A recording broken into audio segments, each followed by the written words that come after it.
Good morning प्रिय दर्शकों। तो अभी उपस्थित हुए हैं आपके सामने हिमाचल प्रदेश की सुबह की ताज़ा खबरों के साथ। तो इससे पहले खबरों को विस्तार से जाने आपसे निवेदन है, कृपया चैनल को जरूर सब्सक्राइब करें। तो पेश है आज सुबह के मुख्य समाचार। अपनी कमाई ही नहीं, 4 लेन में घर जमीन उजड़ने का मुआवजा भी क्रिप्टो करेंसी में लुटाया। 4 लेन निर्माण के दौरान लोगों ने जमीन के मुआवजे की राशि भी क्रिप्टो करेंसी में लगा दी। 11 महीने में पैसा डबल होने के झांसे में आकर लोगों ने इस पैसे का निवेश किया। एसआईटी के मुताबिक यह राशि 10 करोड़ के आसपास बन रही है। वहीं पुलिस एसआईटी की ओर से गिरफ्तार आरोपियों से पूछताछ में यह खुलासा हुआ है। कई लोगों ने एसआईटी को इसकी शिकायत भी की है। कीरतपुर, मनाली, पठानकोट, मंडी, शिमला, मटौर और कालका शिमला 4 लेन के निर्माण की जद में कई लोगों की जमीन आई है। इसकी एवज में लोगों को एनएचआई ने लाखों से लेकर करोड़ों का मुआवजा दिया है। ऐसे में शातिरों से क्रिप्टो करेंसी के नाम पर मुआवजा मिलने वाले इन लोगों को भी अपना निशाना बनाया है। लंबा गांव में लड़की वालों ने बिना दुल्हन लौटा दी बारात। हिमाचल प्रदेश के कांगड़ा जिले के विकास खंड लंबा गांव के एक गांव में सेहरा बांधकर आए दूल्हे को बिना दुल्हन के बेरंग लौटना पड़ा। बताया जा रहा है कि करीब 1 साल पहले लड़की का रिश्ता दूर के दूसरे गांव में तय हुआ था। रिश्ता तय होने पर लड़के वालों ने लड़के का बहुत बड़ा कारोबार होने की बात कही थी। इसी के बीच लड़की वाले जब भी लड़के को देखने की बात करते तो लड़के वाले उसका बिजनेस के सिलसिले में बाहर होने की बात कहकर टाल देते। नतीजन बारात पहुंचने तक लड़के वालों ने लड़की वालों को लड़का देखने ही नहीं दिया। लड़की के घर बारात पहुंचने पर जब लड़के को नहाने के लिए कहा गया तब भी लड़के के पक्ष वाले उसकी तबीयत ठीक नहीं होने की बात कहते टाल मटोल करने लगे। इससे लड़की के रिश्तेदारों और गांव वालों को कुछ शक होने लगा। देखते ही देखते लड़की वालों को इस बात का एहसास हो गया कि लड़का न तो बोल पा रहा है और न ही ठीक से खड़ा होकर चल पा रहा है। इस सारे घटनाक्रम को देखकर लड़की पक्ष को यकीन हो गया कि शादी के नाम पर उनके साथ धोखा हो रहा है। जब सारी बात का भेद शादी की रस्मों से पहले ही खुल गया तो लड़के वाले असमंजस में पड़ गए। इतने में जब लड़की को इस बात का पता चला तो उसने साहस दिखाते हुए शादी करने से इनकार कर दिया। एफएसएसए में बड़ा संशोधन, 2 धाराओं में कैद की खत्म, अधिकतम जुर्माना राशि बढ़ाई। फूड सेफ्टी स्टैंडर्ड एक्ट 2006 यानी एफएसएसए में बड़ा संशोधन हुआ है। एक्ट की 3 धाराओं को संशोधित करते हुए कारोबारियों को बड़ी राहत प्रदान की है। 2 धाराओं में संशोधन करते हुए कैद की सजा को समाप्त कर दिया है, जबकि जुर्माना बढ़ाया गया है। जबकि 1 धारा में कैद की सजा को आधा किया गया है। इस संशोधन के बाद एक्ट की 3 धाराएं काफ़ी हद तक लचीली बनाई गई हैं। हालांकि अभी तक यह साफ नहीं हो पाया है कि अधिसूचना कब से लागू होगी।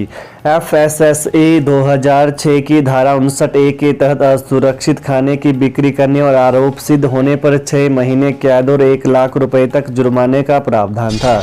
अब इसमें संशोधन करते हुए 3 माह कैद और 3 लाख रुपए तक जुर्माना कर दिया है। बड़ी लापरवाही, चंबा मेडिकल कॉलेज में बिना जांच एचआईवी पॉजिटिव बता दी गर्भवती, टांडा में नेगेटिव आई रिपोर्ट।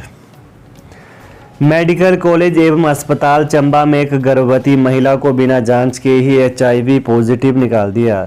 इसके बाद उसे टांडा रेफर कर दिया। टांडा में जांच के उपरांत महिला की रिपोर्ट नेगेटिव आई। इससे मेडिकल कॉलेज प्रबंधन की कार्यप्रणाली पर कई सवाल खड़े हो रहे हैं। वहीं परिजनों में काफ़ी आक्रोश है।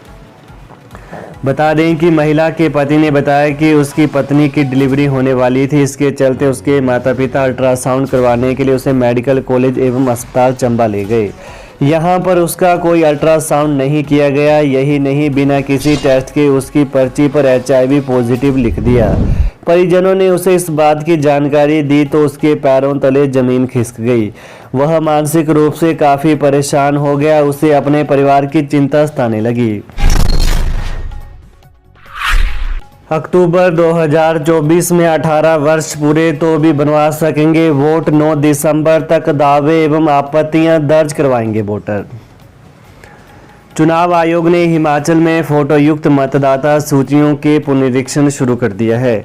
इस दौरान जहां फोटोयुक्त मतदाता सूचियों की गलतियों को ठीक किया जाएगा, तो वहीं नए मतदाता भी वोट बनाने के लिए आवेदन कर सकते हैं। खास बात यह है कि जो युवा 1 अक्टूबर 2024 में 18 वर्ष की आयु पूरी कर रहे हैं, वे भी अभी से ही वोट बनाने के लिए आवेदन कर सकते हैं। मुख्य चुनाव अधिकारी मनीष गर्ग ने बताया कि वर्तमान मतदाता सूचियों में कोई भी पात्र नागरिक अपना नाम दर्ज होने की पुष्टि इंटरनेट की वेबसाइट cohimachal.nic.in पर भी कर सकता है।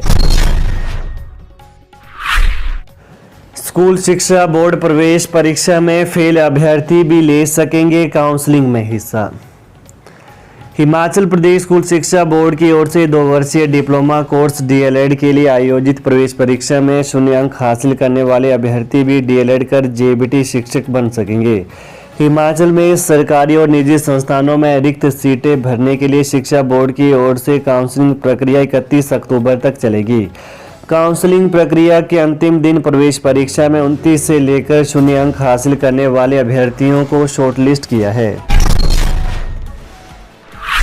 कर्मचारी भी बन गए ठगों के एजेंट, जीपीएफ निकालकर वापस किए लोगों के 2 करोड़ रुपए। क्रिप्टो करेंसी ठगी मामले में कई सरकारी कर्मचारी भी एजेंट बन गए। ठगों की ओर से इन्हें कमीशन दी जाती थी। लोगों का 1 लाख रुपए लगाने पर इन्हें 5 से 7% कमीशन दी जाती थी।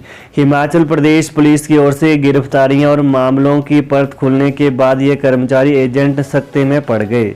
पुलिस के डर से इन कर्मचारियों ने अपना जीपीएफ निकाला और लोगों के करीब 2 करोड़ रुपए लौटाए हैं। वहीं यह मामला जिला कांगड़ा का है। इन कर्मचारियों की संख्या 3 से 5 बताई जा रही है। पुलिस एसआईटी को इसकी अधिसूचना मिल चुकी है। अब इन कर्मचारियों से भी पूछताछ होनी है। उल्लेखनीय है कि क्रिप्टो करेंसी ठगों का जाल हिमाचल के अलावा पंजाब, हरियाणा, चंडीगढ़, उत्तर प्रदेश तक फैला है। इन आरोपियों ने दूसरे राज्यों में भी अपने एजेंट बैठा रखे हैं। यह एजेंट लोगों से पैसा इकट्ठा करने का काम करते हैं। एचआरटीसी ठेके पर देगा अपने बुकिंग काउंटर, कर्मचारियों की कमी होगी दूर, कमाई भी बढ़ेगी। एचआरटीसी के बुकिंग काउंटरों पर ड्यूटी देने वाले चालक परिचालक अब बसों में सेवाएं देंगे। निगम प्रबंधन ने अपने बुकिंग काउंटर ठेके पर देने की प्रक्रिया शुरू कर दी है। मंडलीय स्तर पर निविदाएं आमंत्रित कर सभी 27 डिपो के प्रमुख काउंटर आउटसोर्स पर देने की योजना है। प्रबंधन का दावा है कि टिकट काउंटर आउटसोर्स करने से कर्मचारियों की कमी दूर होगी और कमाई भी बढ़ेगी। पहले चरण में कोटखाई, ठियोगो, रिकांगपियो काउंटर के टेंडर जारी कर दिए गए हैं। केंद्र के बाद हरियाणा ने 4% दिया डीए, हिमाचल प्रदेश में कब मिलेगा? दीपावली से पहले हिमाचल के सरकारी कर्मचारी और पेंशनरों को 4% महंगाई भत्ते की बकाया किस्त देने को लेकर राज्य सरकार पर दबाव बढ़ रहा है।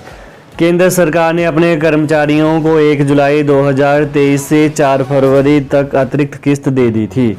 इस कारण हिमाचल में कुल लंबित भुगतान 12% का हो गया है। इसमें 4% की 3 किस्तें शामिल हैं। इसके बाद पिछले कल हरियाणा सरकार ने भी जुलाई 2022 से लंबित 4% महंगाई भत्ते को अपने कर्मचारियों को दे दिया।